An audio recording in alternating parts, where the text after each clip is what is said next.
Good afternoon, everyone. My name is Greg Mencken. I'm the Executive Director of the Adam Smith Society, and welcome to our event this afternoon.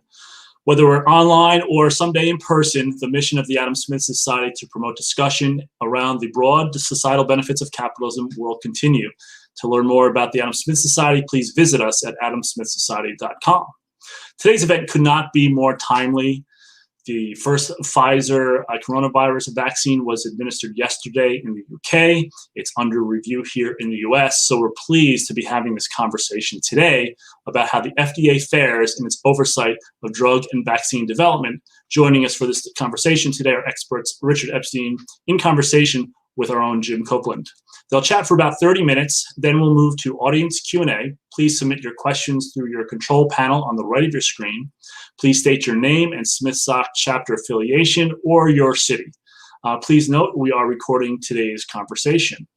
Now, to get things started, I am pleased to introduce our moderator for today's event, James Copland. He is a senior fellow at the Manhattan Institute and director of MI's legal policy.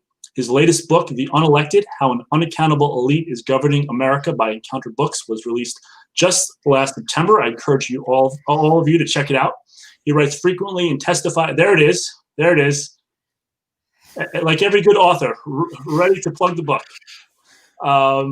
He writes frequently and testifies before Congress on topics including the law, economics, civil justice reform, corporate governance, and over-criminalization. Prior to joining the Manhattan Institute, Jim was a management consultant with McKinsey. He clerked for Ralph K. Winter on the U.S. Court of Appeals for the Second Circuit. Jim, thanks so much for joining us today.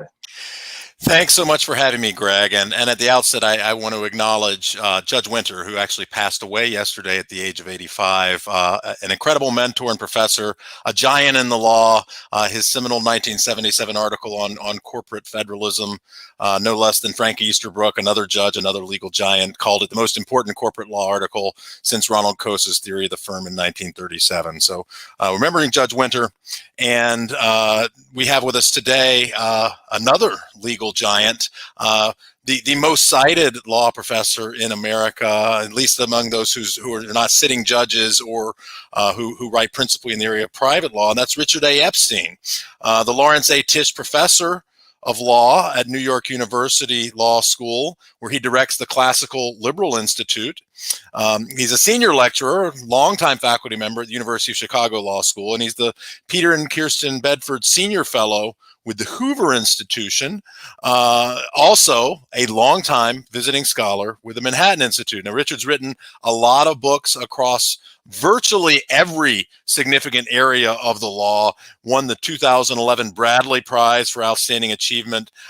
His most recent book, not his longest, but I think an important one that bears on our topic today, is The Dubious Morality of Modern Administrative Law, which was originally conceived of and sponsored by the Manhattan Institute, my employer, and also the sponsor of the Adam Smith Society.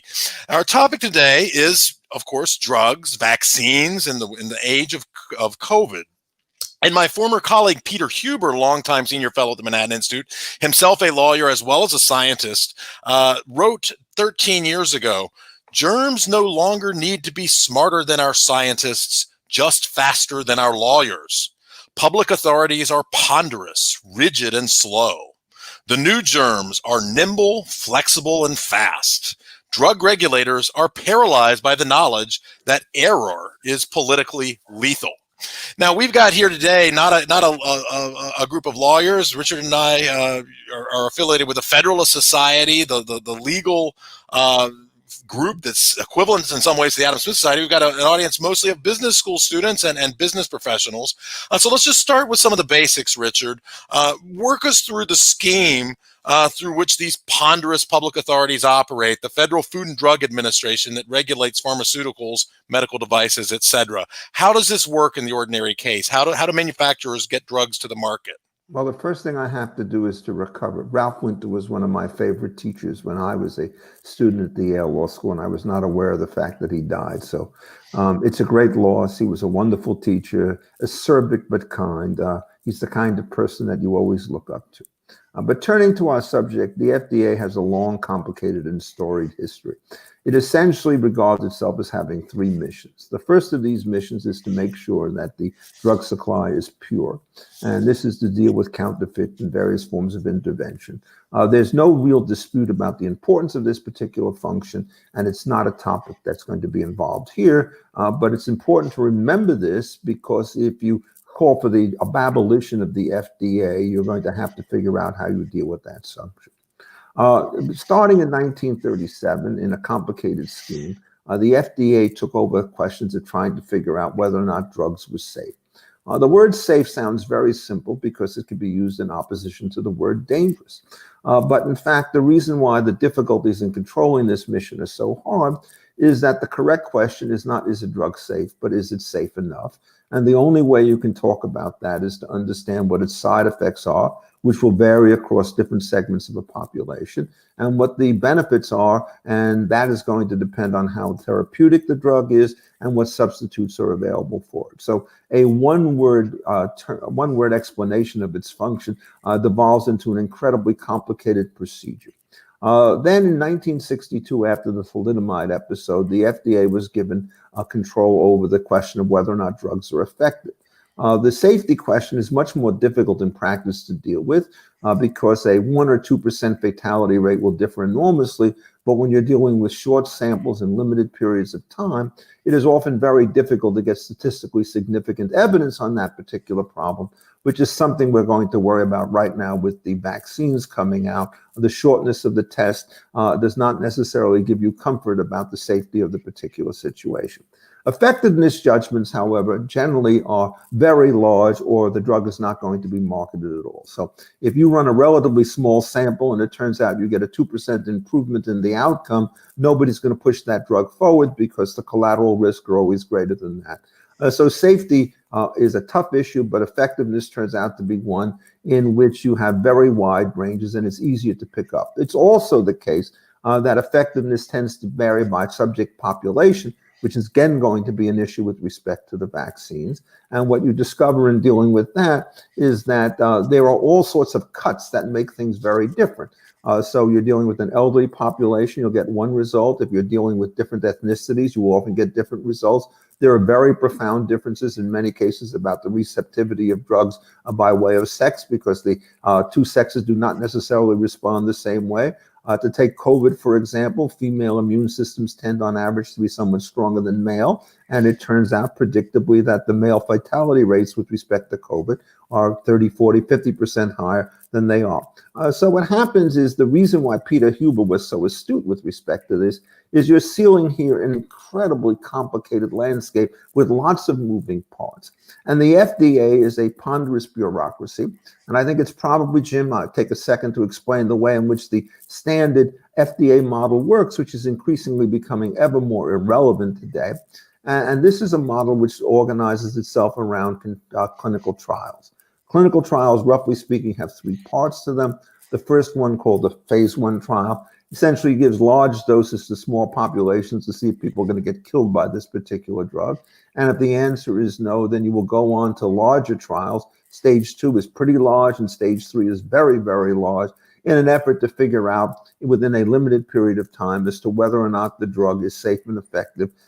People prefer to do double-blind studies. It turns out these are actually very difficult to do in some cases, particularly with disease entities. It's much easier to do a double-blind trial when you're talking about something like cholesterol or some life maintenance society drug, where large numbers of people will take it. They can be healthy when they take it.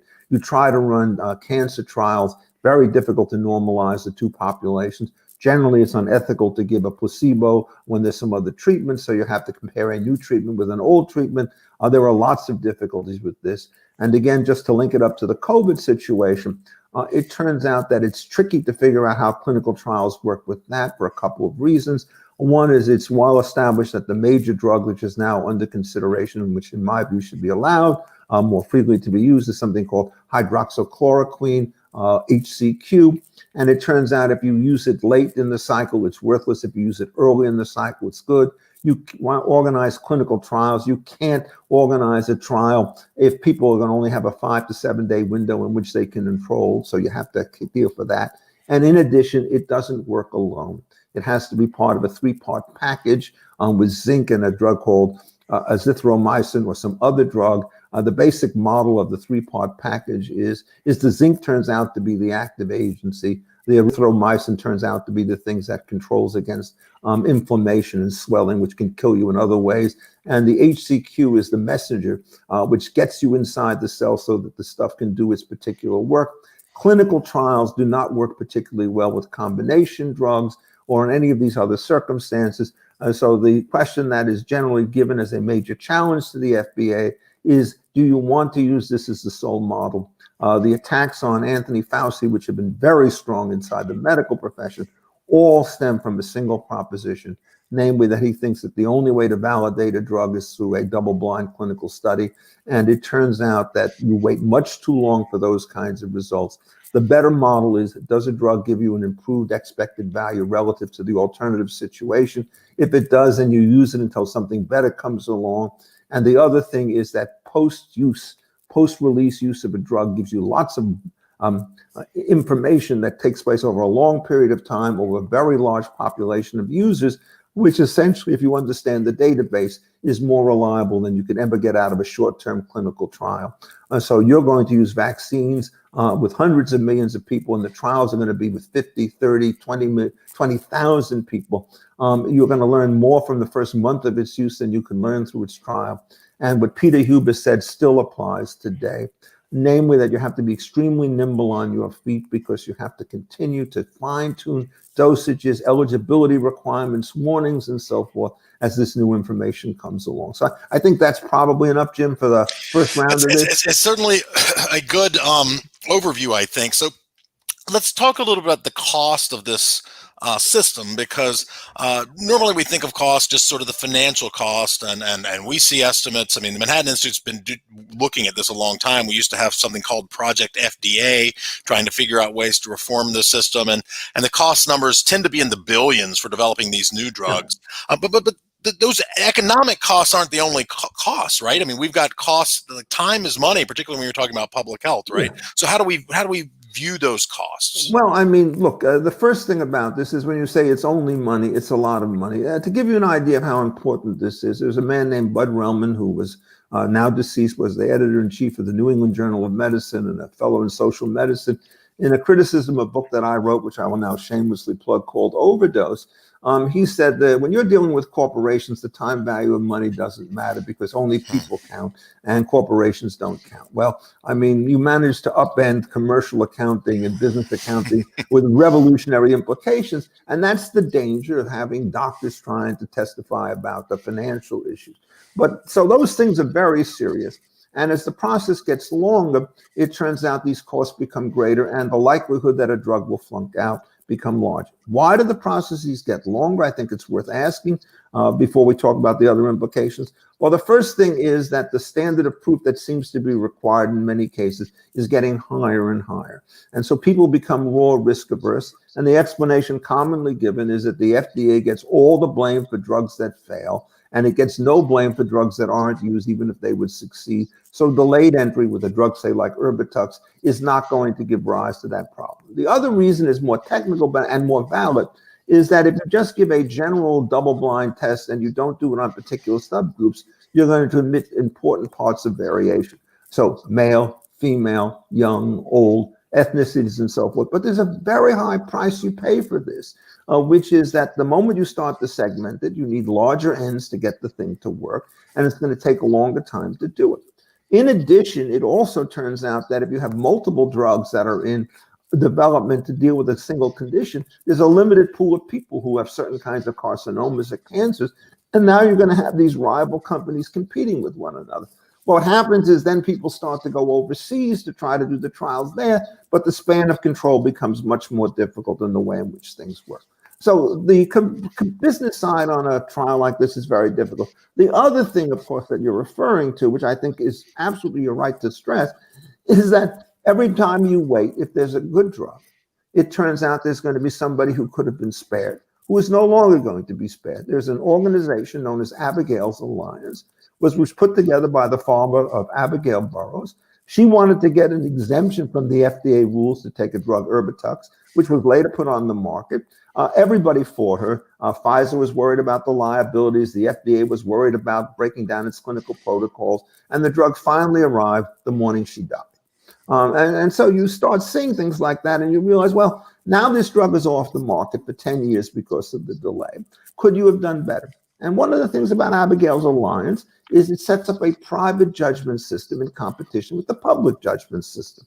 And what they do is they look at the data and they say, we think this drug is ready to be licensed. And then you check their track record against the FDA and ask this question: how many drugs that have been suggested by an alliance or other kinds of organizations have received or not received approval by the FDA? And if every single one of them receives approval, which was certainly the case the last time I looked, then the question is that these trials are much too laborious and they're costing many, many lives by what's going on in this type of situation. The other great weakness, Jim, that I think should be mentioned about this whole stuff about clinical trials is that it's always done with a particular drug, but it's always done with respect to a particular indication as to what you're supposed to treat. This is a drug to treat multiple myeloma.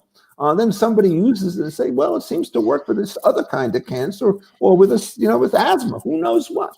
And so there is a rapid culture that develops outside of the clinical trial framework of what we call off-label uses, which means that once the drug is licensed for one particular use by the FDA, a physician in charge of an individual case can use it for any particular purpose on any particular paper without having to get the approval of either the drug company on the one hand or the FDA on the other hand. So you say, what difference does it make? Well, there are two very important differences.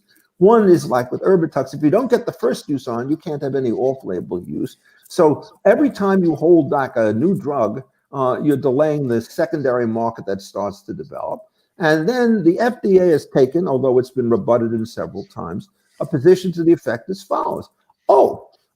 If you want to use it off-label, it's fine. But if the drug company promotes the article, it's guilty of a felony or a major crime. What consists of promotion? That's illegal. You take a follow-up study published in a reputable journal and you circulate it to doctors saying, here, courtesy of XYZ drug company is YZ study.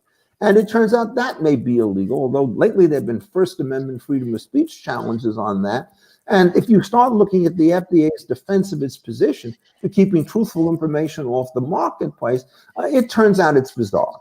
I mean, they somehow assume that you're better off knowing less because they somehow know more. And it also turns out, I'll just mention this other thing, what does the FDA know? It knows how to approve drugs through its own process. They're not clinical doctors in many cases. They don't deal with drug interactions, which is an extremely important topic. They don't regulate dosage. They don't tell you the sequence in which drugs ought to be used. All of that is done today by private organizations. So when I wrote a book on this topic called Against Permatitis 11 years ago now, an article, what I did is I spoke to somebody who ran the NCCN, the National Comprehensive Cancer Network, and got a message about the way in which they worked as opposed to the FDA. And they were much more nimble in terms of the way in which they use things, broader data sources, and the whole situation on that stuff. So they effectively set the standard of care once things are in the marketplace. So private enterprise shows its worth again by essentially correcting, at least in part, some of the rigidities of the FDA. The tragedy is the FDA, if anything, tries to resist these things instead of saying, look, we can serve a gatekeeper function, but we don't have to do everything. And there have been a lot of very respectable situations which have said as follows. Get a drug through phase 1 trial. Nobody really objects to that except extreme libertarians. And then what you do is you tell people that this is the state of affair and the knowledge, and you make your own decision whether to do it. And a drug can be 80% fatal and can be highly beneficial at the same time. Because if you have a 95% death rate without it, you're giving somebody 15% chance of living. And getting the alternatives right so that the expected values are correctly calculated is something which the FDA is very bad at doing. So next. Absolutely. And this off-label drug thing that you're talking about, something very important. My former colleague Paul Howard and I wrote a piece on this about a decade ago, off-label, not off-limits, on precisely these sort of speech promotion, truthful speech questions that we're talking about with off-label. And in fact, when we talk about something like hydroxychloroquine, I mean, that's really what we had going on here. I mean, it became a political football because the president mentioned it in a press conference, and it became controversial. But in the ordinary case, these are quite normal, right? I mean, chloroquine and hydroxychloroquine have been around for decades, principally used to treat and prevent malaria. I mean, I remember getting doses of it before I traveled to Africa as a sort of standard course back in the day. And so there's an enormous body of safety evidence out there on something like that, which allows, you know, doctors to experiment. So with SARS, this was SARS and MERS and some of these earlier variants of similar coronaviruses, we saw this being used as a treatment and a standard sort of course of study here, which is why doctors were experimenting with it, but it became a political football then. Let's move over a little bit now to vaccines, which are a little bit of a special case here, because the ordinary case is something you're talking about where, yeah, if you've already got an illness, a cancer, a pathogen or something, it's likely to kill you. As you say, the ordinary person, they can't currently without FDA permission, but you would think they should be able to take a risk there, given that their life is already in such jeopardy. But vaccines, basically, the principle here is to inject somebody who already is not sick, but somebody who's quite healthy as a preventative here. So the actual theory here is different, and the economics turn out to be different. And Congress actually has a sort of separate compensation regime set up in 1986 to deal with this in the sort of tort law context, something we haven't talked about yet, but a sort of overlaying regulatory structure that we have. So tell us a little bit about how vaccines are economically different and legally different and just sort of theoretically medically different. Yeah, well, first of all, when you're dealing with vaccines, the question is how you fabricate these things. It's very different from the way in which you start to fabricate drugs. Vaccination started in 1796 at a conscious level when Edward Jenner took cowpox, injected into people because he had observed that cow milk, that women who milk cows and so forth, cow maize, never seemed to get smallpox. And cowpox was thought to be essentially a smaller version of this, a weaker version of it. You take that, you build up antibodies against the attacking drug. And what that does is it allows you to deal with the new pathogens that come along, which are going to be even stronger. And this is still a standard device that is used with respect to these things. What you try to do is to figure out how you can give a weak version so that the strong version won't kill you. Now, one of the things that's so complicated about this is that nature itself has to supply some degree of vaccines itself. Otherwise, we would all end up dead. And so there's a very interesting kind of profile if you look at this. And I'll take a little bit of a diversion because I think it's very instructive to compare 1918 with the pandemic that killed 675,000 people in the course of 9 weeks with the current pandemic, where the death figures are lower, but they're also very different. So the original kind of situation that came through, there were no vaccine. It came in like a tornado. You look at the chart, up, flat, down, and disappears in about 9 weeks. 675,000 people dead in a country of 100 million people. But my colleague at Hoover, Paul Kegley, actually did a detailed study of this and found that there were no adverse consequences to the economy by virtue of what had happened, which is rather different from today. So now, why is it that this thing disappeared so rapidly becomes an interesting question, which epidemiologists have to answer. Well, one fact we know is that this disease was really deadly in the sense that it killed about 2.5% of the people who were infected, whereas COVID, for most parts of the population, are down at 0.1. There was a very small older population back in 1918 in any event, that is over 65.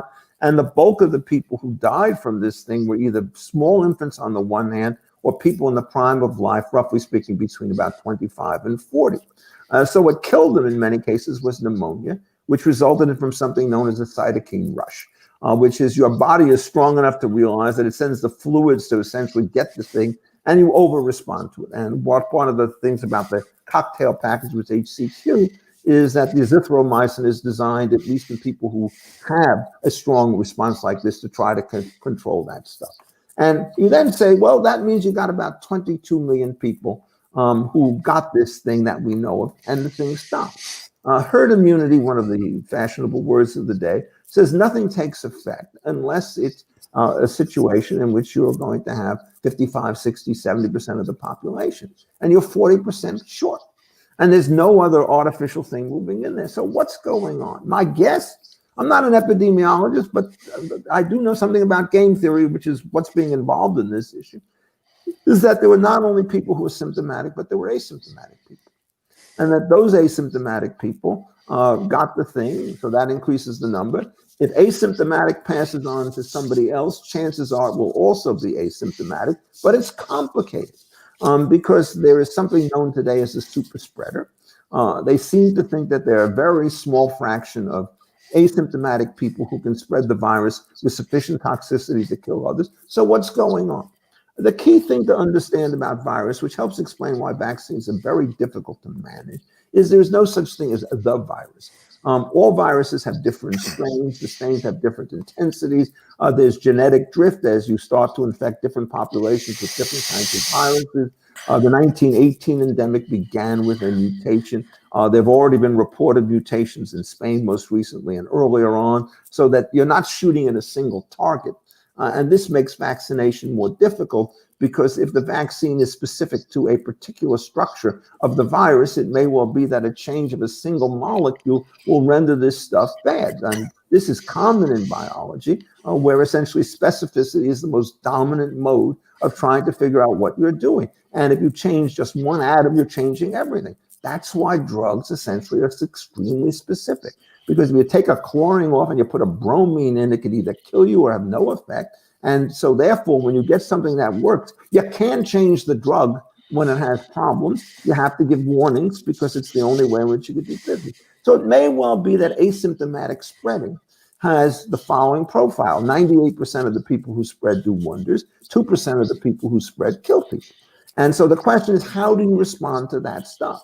Well, we didn't respond to it in any way back in 1918. It just happened and we saw it disappear. What's happened in the recent situation is the quarantine strategy, waiting for the vaccine strategy, has essentially probably reduced the level of transfer of asymptomatic stuff. So the population remains more exposed and more vulnerable. And one of the strategies that people had leading up to the vaccine, and this is part of, I think, the political economy story, is back in March, people said, well, what we have to do is, quote, flatten the curve. And what they meant by that was to lengthen the period over which it would take for the virus to manifest itself by running the quarantine strategy, lower the number of cases in any given period so that the hospitals could handle them, and then vaccines would come in and take over. The difficulty with that strategy is if you lengthen the period, you increase the possibility of mutation, which could then start to cycle over another time. Just as in 1918, there was later a third wave of the flu, less severe than the other two, but which essentially happened that way. So we're now into the second stage in some places, first stages in the other. Can we count on the vaccine to do something about it? Well, it's critical about the way in which the vaccine starts to work. If you can get a broad spectrum vaccine, which essentially is going to make good with respect to all different variations on this by taking out an element of the reproductive cycle, which is common to all viruses, you're going to be great.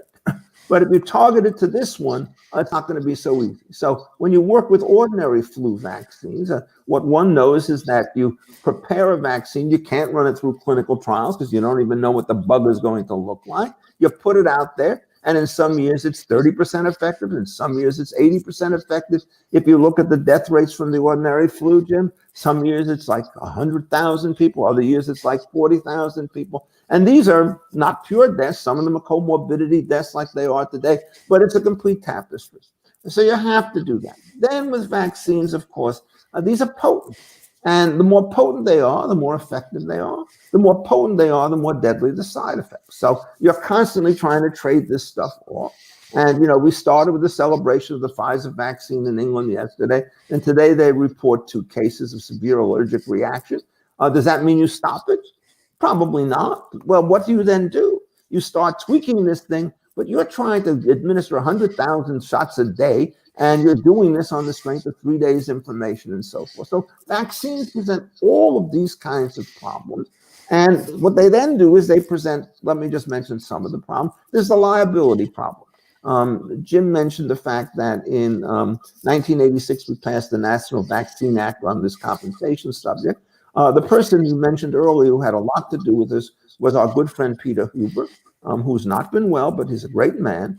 And Peter wrote something around that time, says, one of the problems you have with vaccines is you look at the vaccines, 90% of the cost is to cover the liability risk associated with the vaccine. And that's just an intolerable situation if, in fact, you have a vaccine which has positive expected value. And so the theory of the National Vaccine Act is what we'll do is we'll cap liability like in the workman's compensation system. So you get scheduled damages, not full damages. And then what we will do under these circumstances is give a broader degree of coverage where the only thing we worry about is causation. We don't worry about warnings and all the other stuff that made the swine flu vaccination thing in 1976 and 1977 such a mess. You actually look at the cases, and it turns out it's remarkably difficult to show the connection that takes place between the vaccine and the injury. There is a term called signature injuries, which work pretty well. Sometimes you give somebody a drug, and it's designed to deal with something in the pancreas, and all of a sudden you get cataracts. And everybody who takes it, 10% of them get cataracts, you know what it is. But if the vaccine is associated with any one of 15 different conditions, proving it's that as opposed to the underlying complications are there, most people who die of vaccines have comorbidities as well. And so what happens is the current situation is almost bizarre. Almost none of these cases get through. And yet at the same time, people say best practices tell us that we ought not to do it. So the most famous case on this, and I'll stop here, is you put mercury with respect to the DPT vaccine, right? And nobody's been able to prove that it's caused autism. There were fraudulent studies published in Lancet, which disgraced itself again this time around with fraudulent studies on HCQ. And they seem to have a record, right? And it was done for litigation purposes. So people don't take it. Then they take the vaccine separately. And one of the things is multiple administrations are deadly relative to single administration. Reducing the number of times you have to inject the person, if you could keep effectiveness up, is a huge advantage. Just think of all the nurses and the nurses' aides who have to administer these drugs and who will come there. And so you get these situations where the liability rules are crazy, the causation proof is nuts. If you're going to administer this program, you have to develop a set of warnings and a set of people who are eligible and not eligible. Recent articles in the BMJ indicate, British Medical Journal, how complicated all of this stuff is. So you're talking about a major, major problem with respect to these kinds of things. It may well be that these will work, but they're different vaccines given in different ways with different preservatives, different side effects. It turns out, just to give one observation, you test the Pfizer vaccine on a population of age 50, roughly speaking, and you give it to a population of age 80, roughly speaking, it's not going to work. But on the other hand, you try and get 30,000 people for a test age 80 and you can't do it, right? So you see that this is a very, very difficult game that you have to play. And business students are extremely important in this because risk management is what you're supposed to be able to do. I'm a lawyer. I just tell you what you have to do. You have to. Well, I've got one more question, but I do want to make sure our audience knows, ask your own questions in the comment box and they'll get to me. I've already seen some good stuff here. But before we turn to the audience questions, I mean, I think you made a very compelling case that the system we've got has major problems. On the other hand, what is our alternative? I mean, nobody wants the next thalidomide out there.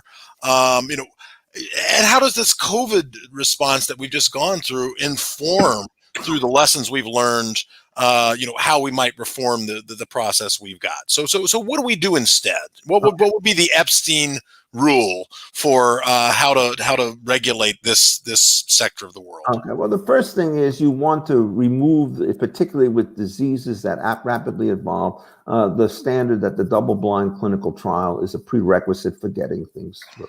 I think that's the unforgivable, I stress the word unforgivable sin of Anthony Fauci. He has always stuck to that particular position. Virtually everybody in the medical profession has started to move to the other way. They treat it as one form of evidence, which is good in some cases, not good in other cases, but you have to use field studies. You also have to rely much more on sort of theoretical knowledge about the way viruses interact with various stuff, so that you can model these things. You're willing to work by way of analogy, so that the 3-pack that's being proposed for HCQ, zinc, and azithromycin is a variation of what was done with earlier SARS vaccines and so forth. Secondly, what you have to do is you have to stabilize the warning issue, so that nobody should be allowed to challenge a warning that has been propounded by the FDA on the grounds that it is inadequate. This basic rule of thumb on this is that if you allow juries to decide that a warning is inadequate, all warnings are inadequate. You will never get a summary judgment. There are cases, for example, involving various kinds of things that people use to treat phenephrine, to treat situations where they have blood clots and things like that. These things have been studied and warned ad hoc, and sure enough, what happens, you try to give this Phenergan drug and so forth, somebody will find the warning inadequate. There's a famous case out there called Wyeth and Levine, which indicates how bad things can go. I could give you the citation. It's a mnemonic fee, 555 US 555, right? So it's not real hard to remember. And you can see just how far these things go off. The third thing you have to do is you have to put much more reliance on private organizations to monitor and update information. And they have to be able to receive information without subjecting the people who survive it to them to a third-degree examination the way the FDA does. Fourth, you have to use international data as opposed to simply American data. The larger N often is going to be extremely powerful. Sometimes they aren't exact comparables. Why? Because they have a 20-milligram pill and we have a 25-milligram pill, so you got to make some adjustments. I'm not a statistician, but I do know the term meta-study. And what it says is if you take 4 studies, each have N, and you have one huge study with 4N, the reliability increases to enough that it justifies trying to make corrections for the difference in these studies. So you have to do all of that stuff. Third, you have to allow promotional materials to come out by drug companies so long as they're using independent evidence. You don't want to get yourself into the situation where they're going to be charged with over-promotion. They tort by reproducing an article that comes from JAMA, Journal of the American Medical Association, and so forth, and this thing. And also, strangely, what you have to do, Jim, is you have to understand the process is now organized in such a way that citizen suits, I use the term in quotations, brought by one drug company are designed to stop the introduction of a rival drug into the market. And so the FDA is very complicated because drug companies want to keep their own stuff out in the market, but the other stuff out. And you have to worry about the anti-competitive thing. The most reliable groups on these things, interestingly enough, are parent groups. They understand perfectly well that if you've got some dangerous condition like Duchenne's, whatever it's called, I can't even remember the name, condition, it's a bad condition. Doesn't matter what the condition is. You'd rather have 2 drugs to treat it than 1 drug to treat it, because it turns out that people who could take one can't tolerate the other and vice versa. So you want to get a monopoly out, a panoply of drugs out there. It also will change the pricing, because the more drugs that you have in competition with one another, each of them is rightly a patented quote unquote monopoly, i.e. an exclusive right to sell, but the marketplace is going to be more vigorous if you have multiple drugs treatments to deal with any particular kind of condition. So you start moving down these particular lines. What you do is you get rid of the centralized top-down model. That's what makes Anthony Fauci, in my view, such a dangerous man. He's a top-down guy. He thinks he knows more than everybody else, and so he's going to tell everybody else how to think. You get top-down guys, you get no internal correction. This is epistemology. And I think you and I are both Hayekians on this stuff, and believe that Hayek's great contribution to the advancement of knowledge was his notion that decentralization of knowledge and control is the key to success. Markets are one way in which you can do that, but these rating associations done voluntarily are a variation on markets which are consistent with his theory, even though when he was talking about this stuff, he tended to work more about pricing in ordinary commercial markets rather than issues of drug safety. So I think we should take some questions. Yeah, it is an interesting situation. You've got sort of monopoly versus competition. We grant the monopoly to incent the research. Our business students know that the actual ability to manufacture this, while not insignificant, the marginal cost of that is is small relative to the average cost when you get the upfront R&D costs and testing, et cetera. And so we have to have the monopolies, but we also want competitive pressures into play. You have to have exclusive rights. Exactly. And the Wyeth v. Levine, he was talking about a 2008 case. My colleague Paul Howard and I again wrote on this in the wake of Wyeth v. Levine, published about a month after the decision, sort of talking about these sort of interlays between the tort system and these warning labels that you'll get inside every drug package, and how that plays back and forth with the federal regulatory system. So let's go to the first question. An excellent question from Jeff Lux from our Houston chapter.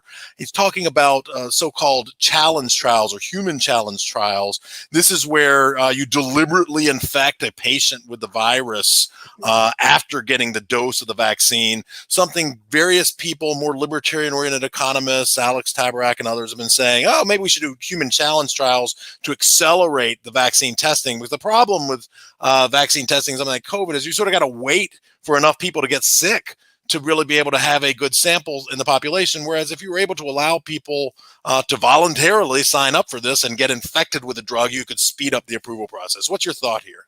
Well, I haven't seen it, but look, it strikes me that this is going to require a compensation system coming on top of the action system.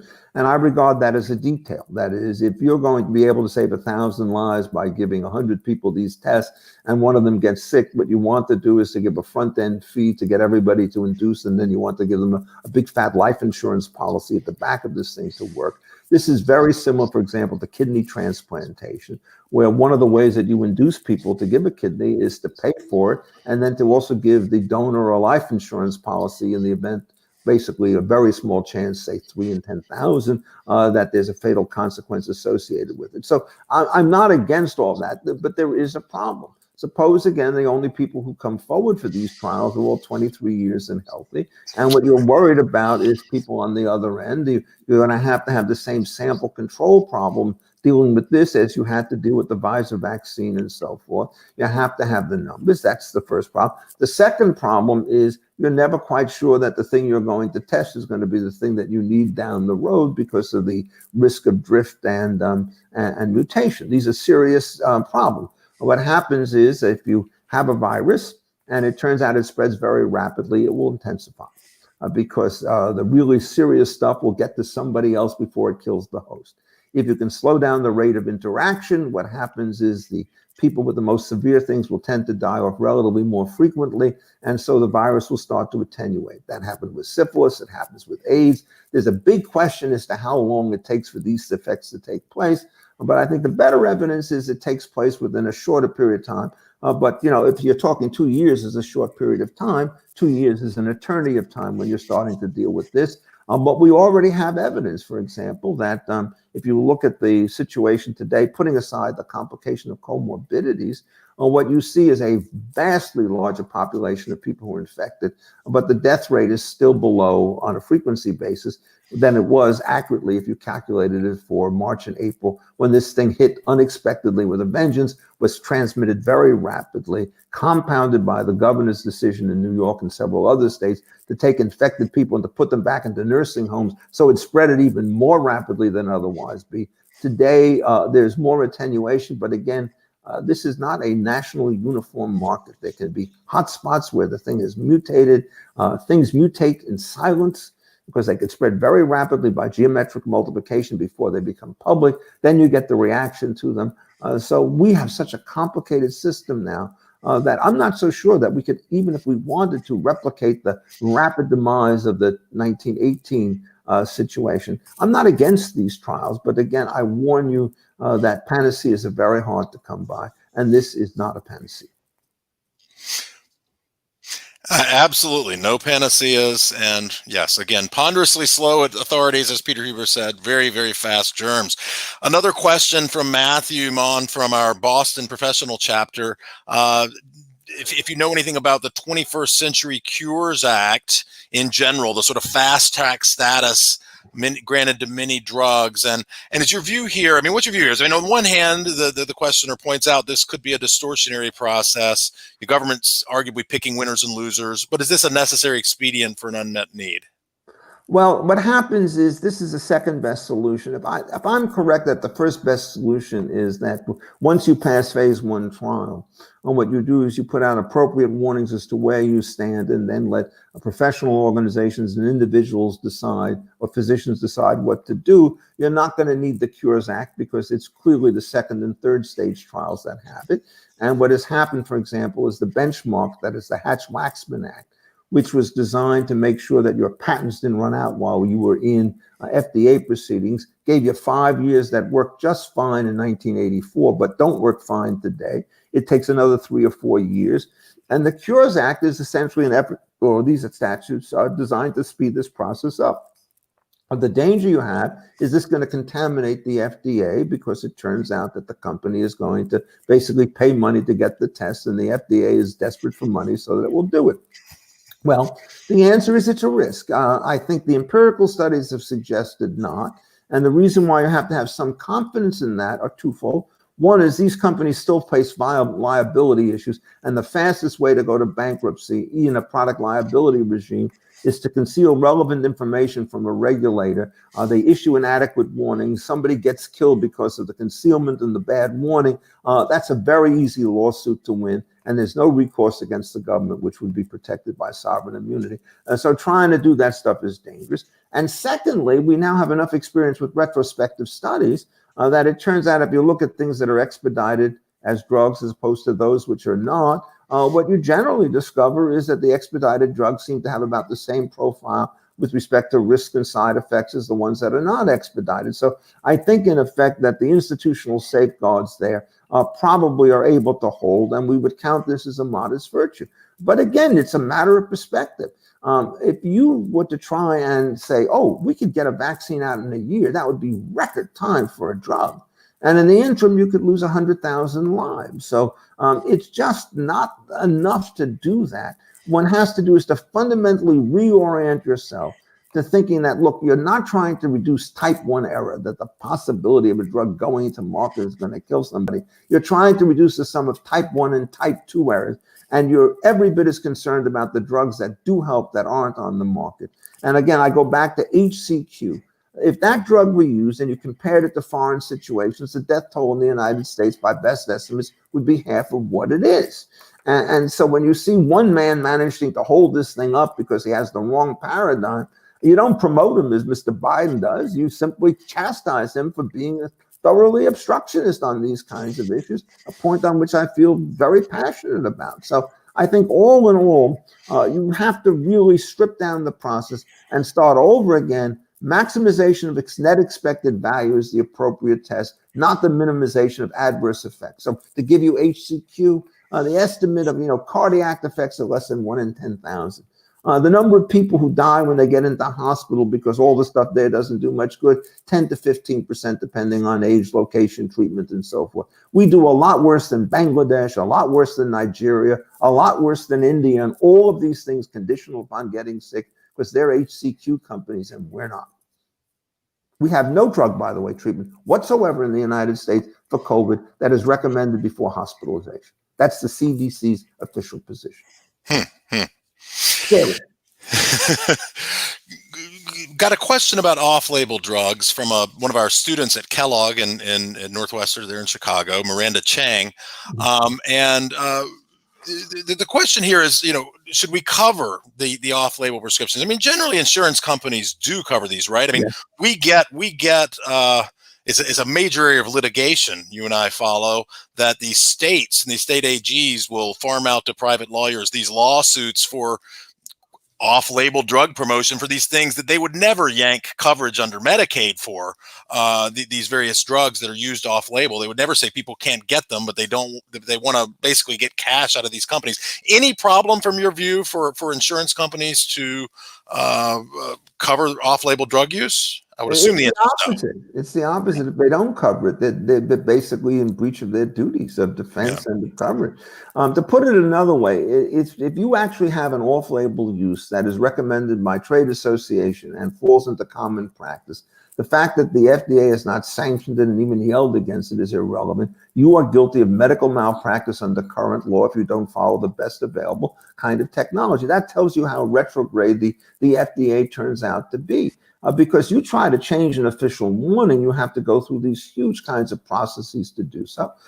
They're slow in everything. Jim, you sent me an article that you wrote and some other piece that was written in the New Yorker, indicating how when the CDC wanted to start working with vaccines back in February and March, they had so many approval situations that the people who actually knew what to do couldn't get them, and the CDC, who tried to do it internal to the organization, couldn't produce the drugs. One of the things that you understand about this stuff is that regulators are not producers. It's been, for example, commonly suggested by people, completely misguided, that the FDA ought to run the clinical trials itself.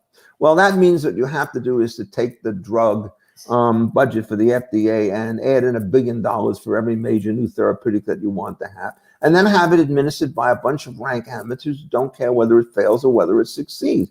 You're a drug company, they slow you up, your market disappears, and you're utterly helpless to do it. So the current system in which you do the trials and then they oversee, where you're subject to all sorts of administrative penalties and tort responsibilities should you lose, is surely better than all of that. And essentially, if the FDA doesn't know how to work as a regulator, it certainly doesn't know how to work as a manufacturer. You cannot get people with technical skills in these offices. They don't have the depth, they can't hire, they can't change. They're not flexible. Civil servants are not the kinds of people who should be running businesses. So all of these suggestions show how different it is, because in the critical days, I mean, it wasn't President Trump who did anything.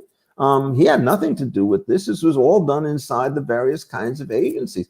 And the CDC has become much less efficient than it used to be, because it's also subject to political influence, diversity, and other kinds of various causes that make it less effective in its primary mission. There's a kind of a basic theorem of regulation that I think you agree with and I do, is a regulator may be necessary, but they can only do one thing well. And the moment you start giving them portfolios of multiple, somewhat independent tasks to do things, the internal agency conflicts are going to basically make them worse at everything. So you want to really define their mission narrowly enough so that they can have suitable metrics, which is critical for business students, as to what counts as a success or a failure. Yeah, it really is often a manufacturing, distribution, operations management. All your students here take that sort of challenge. I went to MBA school as well, so I had these sorts of courses. Very, very different mode of thinking than you got in the law, and this is something we saw in the winter. I mean, the CDC developed a test very quickly, as did the WHO, but the FDA only approved the test initially that the CDC came up with. All these others, that came out later, and in March, we started to get a lot of private testing. We started to rapidly roll out testing and rapidly expand it, but early on we couldn't, because they only granted authority to the CDC test, and it turned out not only did the CDC get it wrong and have a manufacturing error, but there were critical shortfalls in various components necessary for the CDC's test. So they just weren't able to roll anything out with any speed whatsoever. Whereas if they'd allowed private testing to get out there with some sort of oversight, it might have happened very differently. Now here at the end, we've sort of seen on the back end, interestingly, the phase 3 testing was done by Pfizer, but then, it's taken quite some time for the agency to review all of this. What some folks have said, this should only have been a matter of hours to review, not weeks. But it's taken weeks to review it. And of course, we've got this vaccine developed in the U.S. by a U.S. company that's already gotten approved in the U.K., already gotten approved and started getting rolled out in Canada before we've gotten a final approval here. So one of the questions we got from our students, I think, is a good one. Is there an example out there of someone doing it better? I mean, I assume it's not the EU, but does the UK do a better job here? Is there another advanced country that does a better job than we do? Well, most people tend to think that the British are a bit more sensible on this, because their agencies tend to run on what you call the Oxford tradition. a lot of gentlemen getting together and making these informal adjustments rather than spending their time articulating rules, which they then try to transmit downward through vast bureaucracy. But remember, the British made a big set of messes on all sorts of other things. The prime minister got too interested in some of this stuff, and we don't know, they probably locked down too many things too soon in the wrong places and so on. The thing to remember about all of these drugs, whether you're choosing targeting vaccines and so forth, is that if you look at the population, COVID is a trivial risk, non-existent virtually for people under the age of 18, the occasional, unless they have a comorbidity, at which point it's serious. And it's only when you start getting in the over 65 group that it becomes serious. And the median age of death is still somebody around age 80 with comorbidities. Well, when you want to figure out what your programs are, vaccines are essentially a substitute for quarantines in one way or another. The theory is we could relax the quarantine if it turns out that we have the vaccine.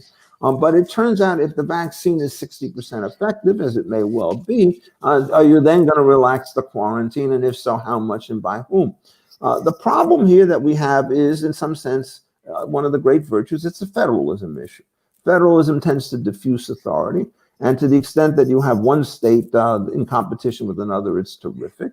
But to the extent that federalism becomes an iterative structure, and what I mean by that is you get first the feds to regulate something and you get the states to regulate something, then it turns out you got the convoy problem. That is, you move only as fast as the slowest ship. So in one of the many self-destructive acts that Governor Cuomo has done in this state, he says, I don't trust the Trump FDA. The FDA is not a Trump FDA. It's more independent than that. And you should give him some respect for that. So he wants to do a review inside New York State.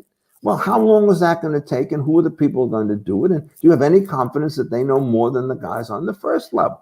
If they want to get involved, the correct thing to do is to go to the government, federal government, ask to sit down with people and say, here's a list of concerns that we have. Can you improve your process by taking these things into account? Instead of saying, you go through your process, give it to us, and we're going to wait a month before we decide whether or not we're going to let this thing on, and you'll see what the consequences are. I gather he's backed off of that, which I think is commendable. I hope so. But We've got one last quick question. Okay. We've only got about 4 or 5 minutes to go, but we do have an interesting question, I think, out there in terms of the path to reform. We talked a little about where we might go and what a better regulatory regime might look like, but are the courts going to get us there? Do we need to have Congress? Is this something the executive branch can do? You know, how do we get from A to B? Well, let's take the judicial front. I mentioned Abigail's Alliance, and what happened is they went to the district court and they got a sort of a freedom, self-autonomy, self-determination ruling that you own your own body. You can decide what goes in and stays out of it. And they said that you can take the drug after a phase 1 trial. Then this went to an en banc panel, and they followed the received wisdom in the United States Supreme Court that the police power is all-encompassing with respect to drugs. Expertise at the center is to be trusted more than autonomy. And Judge Griffith, who had dissented on the panel, wrote an opinion which I disagreed with violently, but it was consistent with the established law at the time, which is his job as an appellate court, a judge to do, and they shut it all down again. Now, what's happening is we don't know whether or not the reaction to the COVID situation is going to change this dramatically. We've seen the religious stuff starting to come forward. I gather just the other day in California, some of the restaurants got a reprieve on the outdoor prohibitions that the governor and the mayor had put into place. They were, I think, completely off base on that because they didn't take into account a differential risk. And so you can perhaps expect to see governments challenging the police power rationales that have been put forward, both for commercial and religious cases in this area. So I think that's certainly possible. But it's a fragmentary and inconsistent situation, Jim. So the second half of it, just to answer it, if you could get legislation, the legitimacy problem disappears and the coherence problem may increase. The difficulty with legislation, of course, is that everybody wants to get his hand into this thing. And by the time you satisfy all the particular interest groups, it may well be that you have moderate liberalization of the markets, but you substitute in a new set of constraints that are equally unadvised as the older one. So it's there. So this is the basic lesson. I'll end on this note of political economy. Whenever you talk about courts, legislatures, and executives and states and so forth, it's a battle of relative imperfections. And you never quite know which one going in is there. The single most important feature that an academic can do is to get you to think of what the right answer in principle ought to be, so that all of these particular institutions then are more receptive to the kinds of ideas than they would otherwise be. That's the danger that you have with somebody like Anthony Fauci. He has such inordinate influence and such total lack of understanding of the problem that I think this situation is going in reverse from the center government. And I think that's why the courts, at least for the next 6 months, are probably the preferred agency. There you have it, Professor Richard Epstein. Incredibly illuminating as always. I've been running events with Richard for 25 years now, since I was a young student at the Federalist Society at the Yale Law School, long before even when I was at the Manhattan Institute. Always learn something from you, Professor Epstein. So well, I thank always you learn something from you. For being here, being with the Manhattan Institute and the Adam Smith Society. I am going to turn it back over to my colleague, Greg Mencken. James Copland, Richard Epstein, thank you so much for just an incredibly insightful discussion. As a follow-up to this event for our professional Adam Smith Society members, we'll be doing an event on December 16th with Robert Popovian from Pfizer, talking about Pfizer and the race to the vaccine. So if you'd like to join us for that event as well, please visit us at adamsmithsociety.com to become a professional member. We'd love to see you there. With that, I want to thank everyone for joining us today. Have a great day and happy holidays to everyone.